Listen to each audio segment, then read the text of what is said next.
You're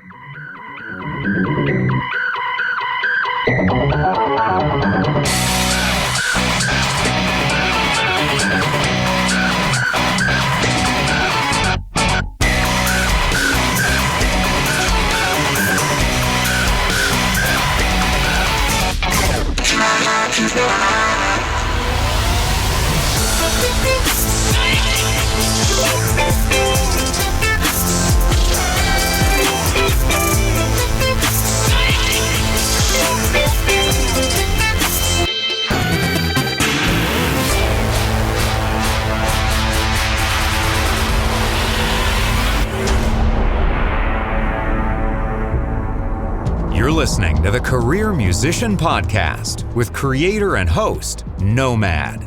With 20-plus years of experience in the music industry, Nomad has done just about everything to earn a living as a career musician. From being music director to celebrity artists, playing iconic arenas and stadiums, composing for film and TV, and even playing your average local club gigs, he's done it all.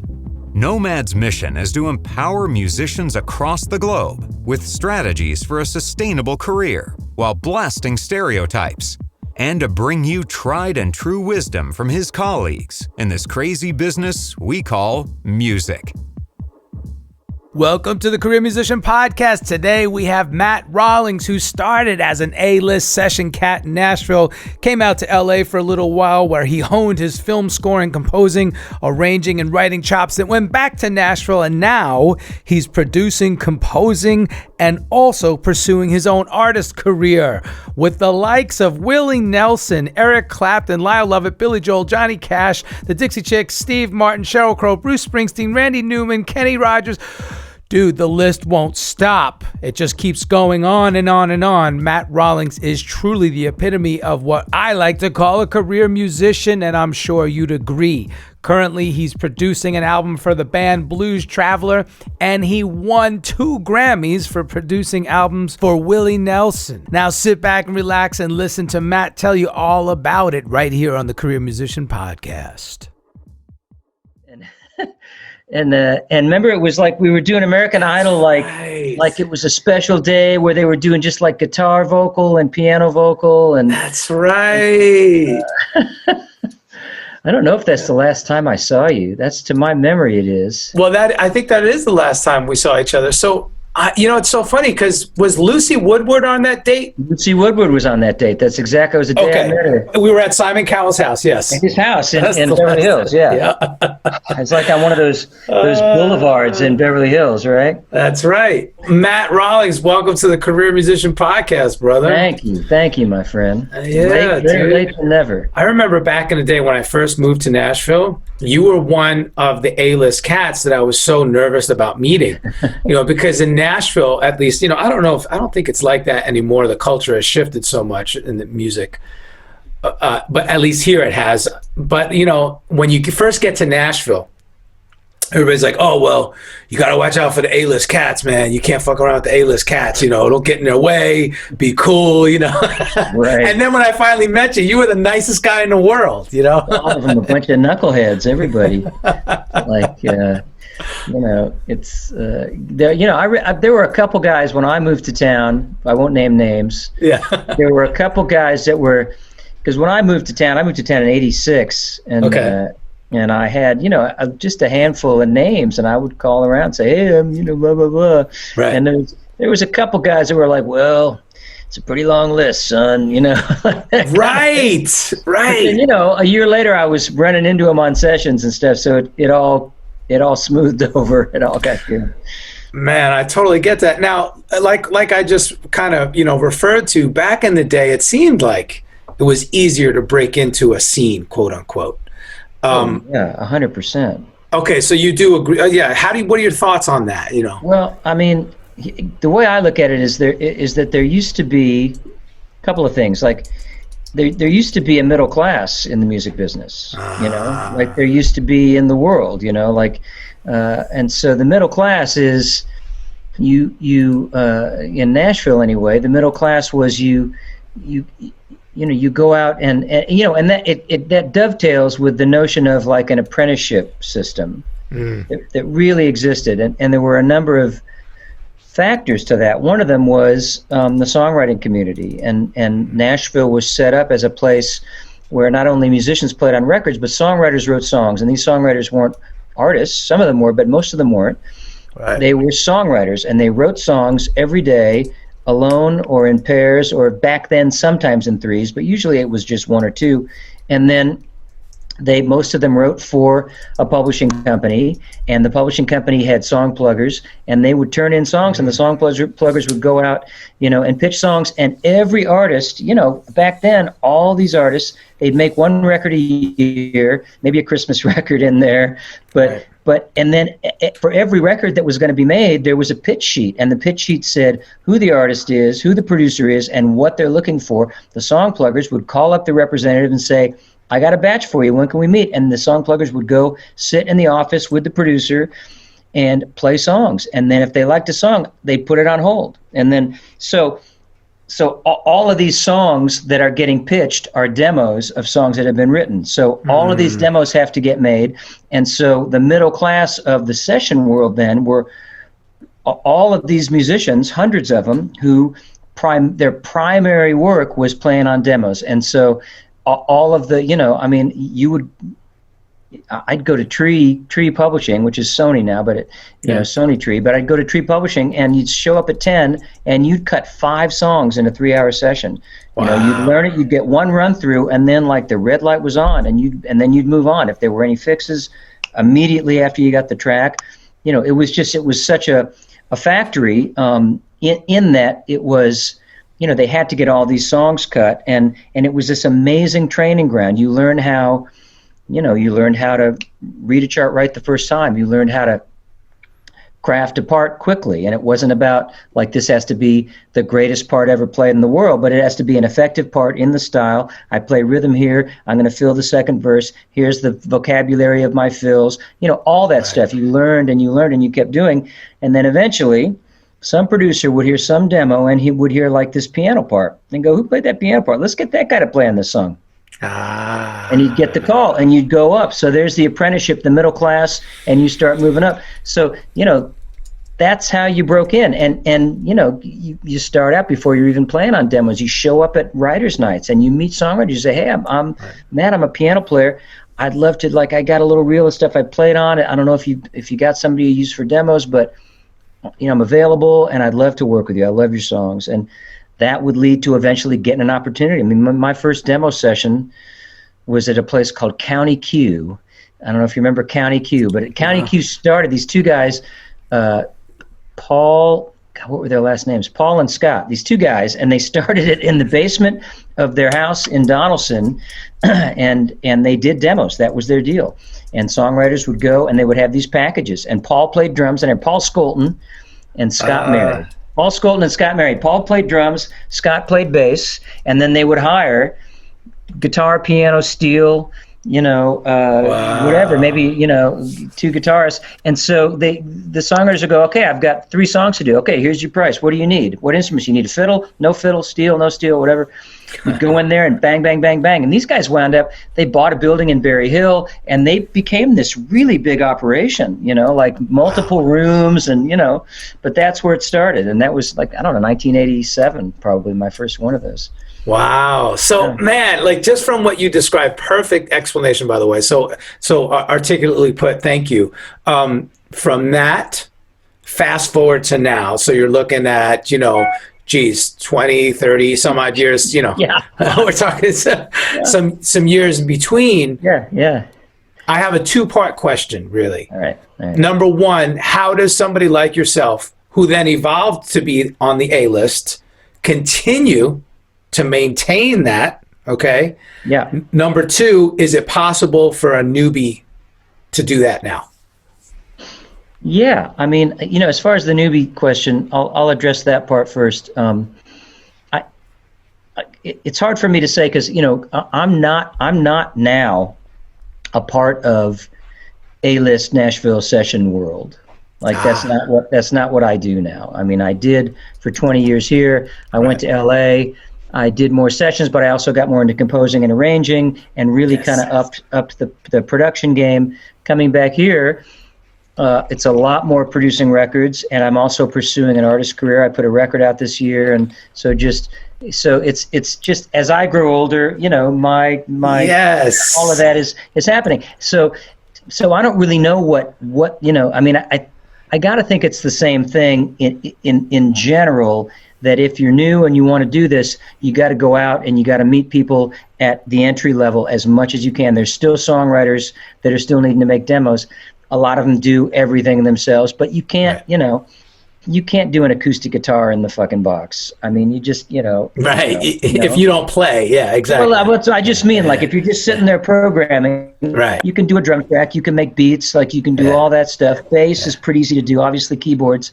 There's certain things. If you're making country demos, steel guitar, fiddle guitar, you can't fake it. You want to get in. You want to, and like always, you need to have the tools, which are, I mean, when I teach people and I do clinics and master classes, and I talk about a couple of things. I talk about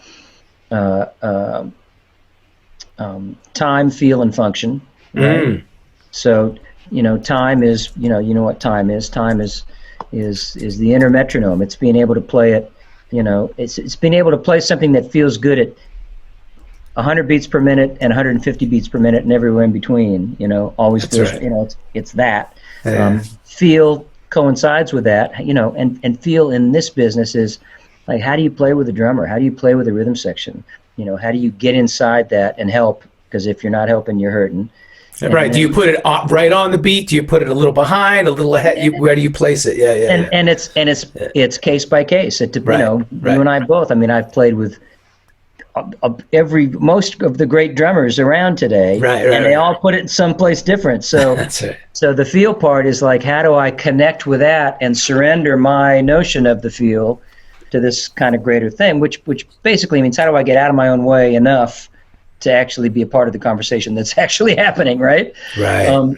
And then function is, what's my job? Like, my job playing piano on a country record is not the same as it is playing on a pop record or playing in a jazz scene, That's right.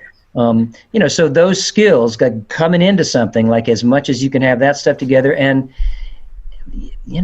being a nice guy, like, yes. that is so much of what I think, that's so much of a through line to me to successful musicians. I mean, present company included. Like everybody, everybody I know that has done this for a long enough time and is successful, they're nice people. They get along with people, Right. That's right. Because, being in the studio, it's like there's a lot of money being spent, and like, energetically keeping things like bad energy will kill a session. I mean, it just will. It'll just dive bomb it. So yeah. So I mean, it's still that you got to. It's a different scene. There isn't the apprenticeship. There aren't the studios making demos that are hiring a 5-piece band. Everything. I mean, those days are gone. Right. But they're still getting out, meeting people, and being the guy they want to hire, and then gradually riding the wave, Well, this is perfect, actually, perfect segue, because let's talk about evolution. So I find myself and yourself in this identifiable place where, like, oh, wow, like you said, age, knowledge, wisdom, experience, growth, evolution. So I'm 48. I'll be 50 in a couple years, obviously. And I'm like, wait a minute. Now I'm going to pursue my own artistry? What the hell is wrong with me? Why didn't I do it 20 years ago? But you just said it, and I can identify with it. First of all, kudos to you, because the new album is fucking dope. I've been listening to it for the past 20 minutes. You got Lyle Lovett. You got Willie Nelson. I mean, the Jack Elliott. You got, the list goes on. And of course, you're a Grammy-winning producer with the work you did with Willie. Yeah. So once again, I know I'm throwing everything at you all at once. I don't want to keep it too long. But how did you come upon that and say, yes, you know what? I've been producing, I've been composing, and now I'm going to be an artist. It's, I mean, I totally bet. I made a record back in 1990. I made a jazz trio record. I was signed to MCA. Tony Brown had this thing on MCA called the Master Series. Ah, nice. And it was this instrumental, really cool little part of MCA Nashville and John Jarvis and Yes. Strength in Numbers, which was like Jerry Douglas and Mark O'Connor. And I remember that the Mark O'Connor. Yeah. Super cool deal. So he signed me, and I made this record. It was me and John Patitucci, and Carlos Vega, trio record. And so since then, I haven't. It's like it's been 30 years. I haven't made a record, and I mean, if I'm really honest, I haven't really known. Like, it hasn't been clear to me what it is I would do on a record as a solo artist. Like I can do a lot of things. And I can do them convincingly, right? That's right, and because as session cats, that's how we train, right? Yeah, we become chameleons, and it's the kind of age-old problem of somebody who does what we do, which is that amidst all this mastery, my voice is in there somewhere, but it's hard to find, right? So for me, I started. People have asked me, like, over the years, like, when are you going to make a solo record? And I just, I don't know. I don't know what I'd do. So that times things would happen where I would be sitting, and this has happened just over the years all the time. It's midnight, I'm at my piano, and I'll just start playing. Something will emerge that to me is like, oh, there it is. Like, there it is. Why, but I could never connect the dots of how I make that into a record. Like, the minute I start trying to figure that out and make a record, it turns into something else, right? That's right. So I started touring with Alison Krauss 3 years ago. Oh, nice. Jay Belleros is in the band, and the drummer. And Jay is this really unique, I don't know if you're familiar with Jay, but he's just really spectacular musician. He does all the T-Bone stuff and Joe Henry, and he's just this really, you've heard him if you don't know about him, but absolutely. He and I just started, we would show up at sound checks. Allison doesn't sound check. The band sound checks so the front of house guy can get his act together, and Jay and I would kind of start showing up early, and one or the other would just start playing something. Either he'd start playing this kind of gushy little thing, and then I would join in and start making something up, or the opposite. And all of us are on in-ears except Jay. Jay had a wedge, super old school guy, like 1930s drums that he never tunes. I love it. Wears a cardigan every day. He's like this amazing cat, but he had a wedge. So we would start playing, and he would just stick his voice memo thing and record him. Then he'd send me these little snippets. I started this, it was really compelling. We started developing this kind of language, and it was the closest for me to the thing I was talking about, where I sit at the piano at midnight, and it's like, I'll be 56 in a month or so, and it's just, I got an 11-year-old kid, been married almost 13 years. Like, life has happened to me, and I've just evolved as a person. Like, my emotional, spiritual life has really changed, grown, whatever. I'm a long-time sober guy. Like, all these things, and all that stuff informs what happens when I sit at the piano. So anyway, I just started. I was just joking with Jay, like, man, let's make a duo record. This is really cool. And so, cut to that. It was summer of 2018. We're on the road. I'm on a break. I'm in Northern California because my wife and son, when I go on the road, they do not stay in Tennessee. They go to Northern California. Nice. Hang out at her folks' house, and my son loves it. And so we got a little Airbnb about 40 minutes away from where they live, and just had our own little kind of staycation. So our last night at the Airbnb, we're in a place called Inverness, California, which is up in West Marin. We go around Tamales Bay, up Highway 1, and there's this little place above this little town called Marshall. There's a little place called Nick's Cove, a seafood joint, and it's right on the bay, and they have a pier that goes out into the bay and a boathouse at the end of the bay. And so we park. We got a 6:30 reservation. We're a little early, so we walk out the pier, and we're going to check the boathouse out, take a picture, do whatever. So sounds storybook. It's like perfect. It's totally. So we walk into this boathouse, and there's a wood-burning stove, and that's stoked. It's fire, it's crackling. There's this wooden table, and this old guy sitting at this wooden table with like a sketchbook, right? Right as we walk in, there's an upright piano sitting in there. And my wife, who went in first, which is atypical for her, but she plunked a note down thinking, like, I mean, it's a piano in a boathouse. Like, are there even any strings in this? Sure enough, bonk. This whole guy turned around. He went, "Oh, you going to play me something?" And my wife said, "No, that's all I got." And I said, "I'll play you something." No bench. I stood up and I just started playing. I played like some ragtime, then F. This guy, right? Just started playing. And this guy lit up. He just, like, the lights went on and he started talking to us. He said, "Are you in a band?" And I said, I wouldn't, I was kind of keeping it close to the vest. I didn't know who this guy was. Said, I've been in 1,000 bands or more. I was just being, we were just out for dinner and playing piano for this old guy. And he said, I've written 2 songs in my life, and Johnny Cash recorded the first one. It's called a Cup of Coffee. And I'm thinking, all right, what's going on here? So I played a little more for him. He just was talking. He's talking. He has this sketchbook, and he's drawn a point of view from the inside of an old Peterbilt semi with, like, dual shifters, this whole thing he's drawn. And he said, if I'd have kept doing that, I wouldn't have to play guitar my whole life. And so we kept talking. It turns out this is Ramblin' Jack Elliott, and he lives down the road. He lives down the road in Marshall, California. He comes up there. He's like he's 8. At that point, he's maybe 84, something like that. Wow. And he comes. He's dressed. He's got he's got suspenders and his button shirt, and his jeans and boots, and And we spent an hour with him in this boathouse. He's just telling us all these stories. And we walked back he walked us back down the pier. We were able to get into the restaurant finally, and we were both kind of stunned. It was like we'd gone to Avalon or something. It was this really trippy thing. Went back to our Airbnb after dinner, and I Googled him. I half expected that, like, this guy had died too, like we had been visited by someone. It's like right. I expected to find Ramblin' Jack Elliott died 2015, blah blah blah. But no, there he was. He had management. At that point, he was still signed to Epitaph out in L.A. Wow. And I started thinking about making music with him. It, like, really started this. It sparked this thing in me. And just as with my producer brain, I thought, well, maybe I'm supposed to produce a record on Jack. And he had made it. The last record he had made was like a year before that for Joe Henry. Jay Belleros had played drums on it. It had won the Traditional Blues Grammy. And so at that point, I had a manager out in L.A., and I talked to him, and we were just kind of scheming, right? Blah, blah, blah. So a couple weeks later, I'm on another break, and I'm at home this time. My wife and I were getting ready to go to bed.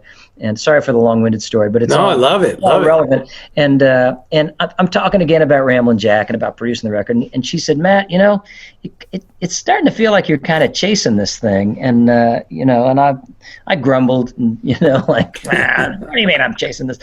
But we do. Yeah, like we do, right? I had my chase brain on, but we talked and talked more. And she, at one point, my wife, who's brilliant, she said, "I have an idea. Why don't you make a record and ask Ramblin' Jack to sing on it?"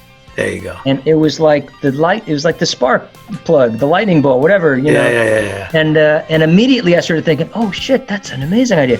Yeah. Who else could I? Could ask Lyle. I could ask Alison. Could ask Willie. I mean, I have relationships with these amazing people. Yeah. And then I also started thinking about Jay and what Jay and I had been doing together on these sound checks. And I thought, this is the record. This is how I do this. Hey, this is Matt Rawlings, and you are listening to the Career Musician Podcast with my good friend Nomad. Go behind the scenes with host Nomad to gain inside knowledge of entertainment business from the world's leading musicians, artists, producers, managers, and more. Help us continue to provide you with new and engaging content by getting our ratings up. Please subscribe and leave a review on Apple Podcasts. So it was born, and just one by one, I started asking artists, and then we started sort of curating songs, and then when we would pick a song for an artist, I would find a way to reimagine it, and we cut, everything was cut with just Jay and I and the artist. So I saw that on some of the video spots, and I was wondering to myself and saying, I hear bass, but I don't see the bass player in the session, Yeah. We cut live, piano and drums in the same room, so there was no fixing for the two of us whatsoever. Nice. And the artist isolated, and 95% of all the vocals are live with us. Dude, come on. And then I overdubbed, some strings. Yeah. I did bass on some. I did tuba on some. I did banjo. I mean, so I did very selective sort of surgical overdubbing. Right. Just based on, I would live with these tracks, and then something would come to me, and I'd go, okay, let's do that. And there it goes. It finished up. Ed Cherney, our dear beloved Ed. I saw that. He recorded all of it. Wow. But then he wasn't able to mix it. So Ryan Hewitt, who's ridiculous out here, mixed it for me. So. Right. Yeah. Man. So that's the long story. No, that's how I backed into being an artist. I didn't plan on making a record. It just sort of found me, Well, you did it, and I think actually, unbeknownst to yourself throughout the process, you actually executed the perfect business plan, if you will. In other words, how do you get your record to be noticed? Well, you have celebrity artists join you, whom you've cultivated relationships with over the years, and it's all organic because these people and they love you and respect you and vice versa. So once again, I know this wasn't your objective, but it just makes sense. I mean, honestly, the only rule was make something beautiful. That was literally that was our motto for the thing. And if something, whether it be like an ask or a scheduling thing, if anything got too hard, we just took a turn, and it just meant ease off the gas. Just supposed to do something else. And that's right. It's kind of become a life philosophy for us in our house. It's like the mosaic treatment, kind of for everything, because it works. You know, if I start pushing too hard, it's getting to be about me, and that's rarely the right way to go. I can't believe that my wife and I just said that this morning, and it relates, like you said, same here in our household. It relates to pretty much everything in life. If it becomes too laborious, then, hey, you know what? Just let up a little bit. Yeah. See what happens. See what happens. Yeah. Great life advice. Well, working. What I remember, that's the trick. Yeah. So now let me ask you about this. I remember, and I'm so upset that I did not make better efforts to come and see you when you were out here. I remember you moved to LA for a little while. Yeah. And then you moved back to Nashville. What the hell happened? Tell me the whole story. How did that all transpire? Well, so, I moved to LA in 2006. And it was like 20 years to the day, pretty much, from when I moved to Nashville. And it had just become time for me to make a change. I was wanting to pursue composing, film scoring if I could. Yes. And I just felt like, now I'm not too old to do this. So I did. I moved. I was in a relationship at that point with my now wife. So we wound up getting married in 2007, and then our boy Luca came along in 2009. And the film scoring thing, I did a little bit of it, but I really, it's a different game than what I thought it was going to be as far as what the roads in are. Right. So I just wound up doing other things. I cultivated some relationships with a relationship with an amazing lyricist, and we did a bunch of theater writing, which is still going on. Nice. And I got hooked up with a bunch of people. I did a bunch of arranging. You know what? One of the greatest things that takeaways from my time in LA was this notion of saying yes to shit that I didn't really know how to do. Right. Like I found myself, somebody would make an ask, and I would say, let's try it. I know how to do that. And then, what I learned is that almost everybody is expecting you to do great. Like they have an expectation that it's going to be great. And if it's not what they want, they can just say, do this different. And you can just, continue with, I know exactly what you mean. Sure. Let's try it this way. So I as far as like arranging, MDing, all that kind of stuff, I just got some great opportunities that allowed me to push in, out of my comfort zone. And so that was a real valuable thing. And, but there came a time, I was there almost 9 years. And so, I had a studio with this great guy. He died a number of years ago, but my old friend Bill Golson, who was a publisher, and he had one of the great last independent publishers, which is called Criterion Music, which his dad was Michael H. Golson, Mickey Golson, who was a legendary Tin Pan Alley publisher. Oh, wow. And so his company was Criterion, and Bo, his son, had run it for 40 years. And he had a building. They had a building in Studio City, and I rented the entire top floor, like sweetheart deal. I moved all my admin to his company and just got this amazing space out of the deal. So, but about 4 years in, his dad died, Mickey died, and then it became time for him to sell the company. So he sold to Universal, and he had no need. He owned the building, but he didn't need to have any of his business there. He just had to rent the whole building out, and he moved his operation to Santa Monica. So I was gently and lovingly kicked to the curb. Okay. And so I was there, and we had a townhouse in Toluca Lake, which there's no way I could set up there. So I had to find studio space in LA. So for a year, I had a room, this place called the Firehouse in Pasadena. I don't know if you know. Love it. Yeah, absolutely. But it was wicked expensive. I had one of these small little rooms. Yeah. And, it was most of another mortgage to rent it every month. Right. That's where Five Alarm Library Music has their headquarters. Yeah. I don't know if they're still. And they might not be there anymore. Yeah, I'm not sure what became of it, but it was a cool place for a while. But anyway, after a year, we decided like this isn't sustainable. So. Right. So we had done very well on our townhouse. The market had really gone up. Right. So we thought, let's sell this. We'll make a chunk, and let's buy a place where I can bring the studio home, either with a garage to convert or whatever. Right. So we kind of started on that path, and we got our town home together to put on the market. And in the meantime, I'm looking at Zillow. I'm doing all this research. And because the other part of this is our son's in kindergarten, and he's in public school there in Toluca Lake, and we don't dig it. So we're like, we got to do something different for first grade. Yeah. We're not sure what that is. Is it a private? Is it a blah, blah, blah? So all these different, like, where to live, the studio, school. And the price of admission for a place for us that was going to have really what we needed was so at the top of our thing. I know.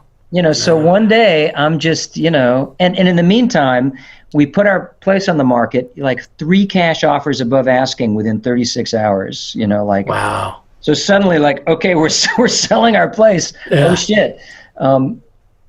So just one day I'm sitting there, I'm going through, Zillow, house porn again. And I just decided, because when I left Nashville, I said, I'm never going to live here again. Right. But I thought, well, what the heck? What does Nashville real estate look like? And I was at that point, I was like, oh my gosh, it's so 2012, 2013. It was like Pandora's box. I suddenly went, oh shit. Right. Look at that. So that just started us on this kind of road back here. And, we moved. So we moved back basically 2015 and got our son's been doing great. He's been in Waldorf school up until we're homeschooling him now. Yeah, of course. Pandemic homeschooling, but he's did Waldorf first through 5th grade, and it was great for him, and it's been great for me. The Willie stuff. I mean, a bunch of really great production stuff happened, and so who knows? It's like wow. Well, listen, this is perfect because it's so funny. I was thinking to myself, and I'm being 1,000% candid here with the listeners. I was thinking to myself, well, after the interview, I'll ask Matt about the LA Nashville thing. Yeah. And then I said, no, I'm going to ask him during the interview so everybody can hear it. Because these are the questions that people have. Look, young, aspiring musicians who want to make a living out of it, right? Yeah. Career musician. Or people who are in their 30s, 40s, have been doing pretty good, but they want to take it to the next level. These are the questions they have. Should I go to LA? Should I go to Nashville? Should I go to New York? Where should I go? Do I need to relocate? Right? Yeah. These are all questions we've all wrestled with. And even now, myself, I've been in LA for 15 years. I'm considering a move. Yeah. And that's why I'm like talking to everybody. What do you guys think? What's the scene? I don't know. Like, I'm afraid. I always loved Nashville, but I'm afraid if I go back, it's going to be like starting all over again. Yeah. And nobody's going to remember me. And it's like, what the hell do I do now? You know? Yeah. No matter what, it's a leap. Right. And the music business, as you know, is so different than it used to be. Yes. I think it's important if you're going to, if you're just out of college, I think it's okay to go somewhere strictly for the business. Like, I think that's okay. And if that's the case, it's good to have, it's good to have some friends. It's good to have some people there, some support system, some community going on ahead of time. That's right. People like us making a move, you gotta like living there. Like it's I mean, because it's family. You got family, I got family. It's got to be a place, because it's the music business. The more time goes by, the less location specific my career gets. Absolutely. So I am definitely much more in the mindset of like, let's be somewhere that makes us happy, and that may not be Nashville forever. I mean, I can't say, but. Right. And were you able to find a home with a studio built into it already, or did you build? We just, I found a place. I found a 30s cottage. Nice. That my old friend, whose wife is a real estate agent, showed me as a pocket listing. Hadn't been listed yet, and had it been listed, probably a developer would have grabbed it up and torn it down and built some big monstrosity. Sure. We bought it and then blew out the back and added a big kitchen and a master suite and built from the ground up, built my studio out here. Nice. And what part of town are you in? It's called Sylvan Park. Oh, Sylvan Park. Yeah, very nice. So nice. Kind of the beginning of West Nashville, but it's good old neighborhoods, and Jeff Coffin's around the corner. And, oh yeah. Yeah, got a bunch of cats. There's a Greenway, 2 blocks away. So it's a nice family, great walking streets. We got a dog. We walk the dog. Beautiful. Every day. So yeah, That's awesome. It's tough. It's more of a leap than it ever was. So I mean. Yeah. I would advise you. I mean, you're an amazing musician. I think you're going to thrive wherever you are. It just might be that there's a dip. Right. Right. No, it's good. It's good. And it's funny because my wife and I are in a band together. We have a duo. Oh yeah. Called Nomad and Lola. And that's our pursuit. Like I'm on my own artistic pursuit now. Yeah. Like I love playing for other people, whether it's on record or live. But I would just much rather play my own music at this point. It's like, I'm the same we're way. Talking about, And friends and people who are dear to me call me, and of course I'm going to play on their music. It's what we do, And that's what makes it just fun. Like the everyday, day-to-day session sausage. It's like it doesn't interest me anymore. And I'm not the guy for it. I'm just not. So, which leads me to like this last final thought. You did Mosaic. Yeah. You did the album with Willie, right? We did. The first one was a Gershwin record. Then there was a Sinatra record, and now there's a second Sinatra record. Al Schmidt is actually finishing the mixes as we speak, and so the second Sinatra record will come out. Who knows? I would guess top of next year, and awesome. And then a blues. I'm working on a new Blues Traveler record right now. We're going to start mixing, and a bunch of more just a crazy. It's like I got to tell you, it's like I've been so busy. I can't remember when I've been this busy. It's fucking nuts. That's beautiful. It is. It's just very unexpected. Like you figure, we're in a pandemic, we can relax. Like, no, not really. That's awesome. So you have successfully transitioned over to full-time producer, composer, artist. Yeah, love it. That's a beautiful thing, Matt. Everything you've shared with us thus far has been beautiful, words of wisdom. Thank you so much. You're so welcome. Man, do you mind if we close with some rapid fire questions? I don't mind, but I had no time to prep, so I'll do the best I can. I looked at him when we had to cancel our first meeting. I looked at him then and was sort of formulating, but all that's gone now. So that's all right. I may choke, but give it a shot. No, I like it on the fly. I like for people to hear the real you. All right. So your favorite food? Chicken. There you go. I like it. I would ask you your favorite libation, but you're sober now, so your favorite clean anti-libation. I like bulletproof coffee, and I like a seltzer water with cranberry in it. Love that. Yeah. Favorite sport, if you are into sports? My favorite sport is cycling, I think, because I'm a cyclist. So, and that's actually really good low-impact exercise. Oh yeah, I got the Peloton upstairs, and I got the road bike when the weather's good. So nice. Absolutely. How do you spend your free time? Although it sounds like you don't have much now. I don't. My free time is doing anything with my son, and trying to do with my wife. And I like to watch movies. Love that. Speaking of movies, what's your favorite thing that you've been streaming or watching lately? I got so many guilty pleasures in that world. There's a new season of this show called Bosch. Yes. on Netflix. Yep. That just came out, so that's the latest. That's a great one. Yeah. What activities do you enjoy on those long flights that we used to take? Movies, baby. It's always movies. See, it sounds like me. I'm the same way. All right, what's the last thing you listened to that you had no professional affiliation with musically? The Sons of Champlin.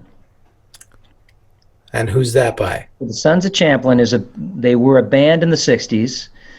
And they were Bill Champlin, Bill Champlin. Of course. In Chicago. Now I do. And Bill Champlin's first band, and his partner in that first band was a man named Tim Kaine, who is my wife's dad.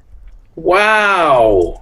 So, and Tim Kaine played saxophone and wrote all the horn parts for their band, and we were just listening to that while we carved pumpkins in the kitchen about 3 hours ago.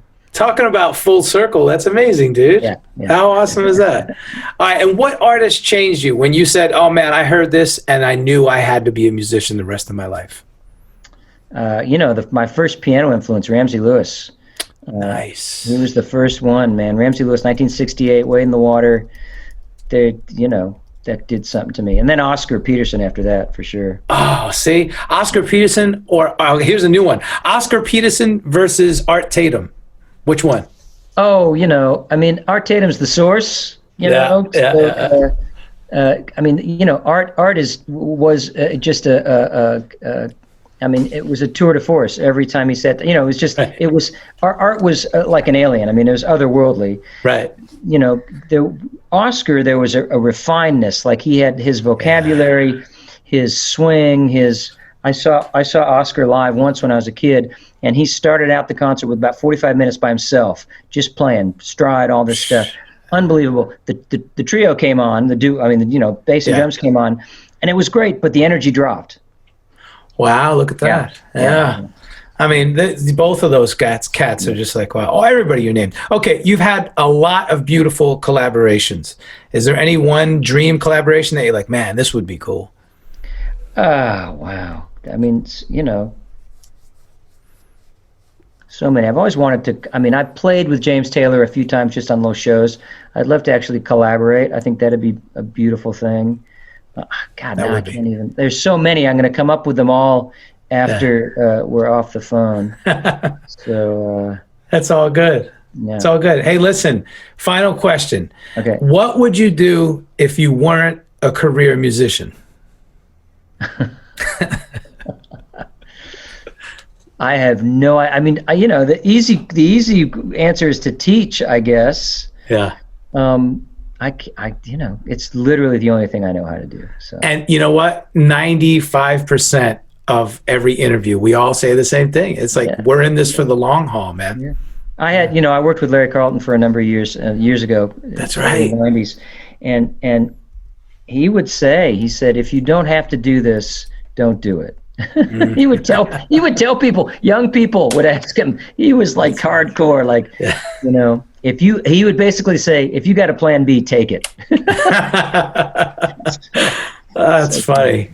Yeah. Matt, this has been awesome, bro. You are the man. I really appreciate you making some time for us. Thank you so much, my friend. It's been a pleasure. It's great to see you, and keep me posted on your plans. I'd love to stay in touch and hopefully see you when the madness ends. Absolutely. I'm going to drop you a line for sure. Being a career musician is more than just gigs and sessions. Are you a career musician? Find out on the Career Musician Podcast, streaming everywhere. Check out the brand new Career Musician YouTube channel. I'm just a nomad, nowhere man, writing the songs in this one-man band. A nomad, yeah, I'm a nomad.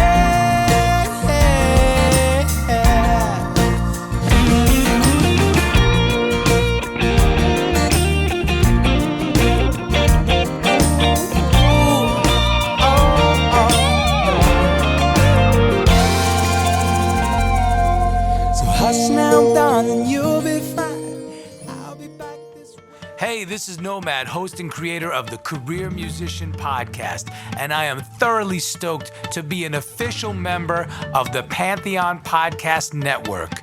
Pantheon Podcast Network is the first of its kind as an all-music-based podcast collective. Please be sure to check us out at pantheonpodcast.com for more info.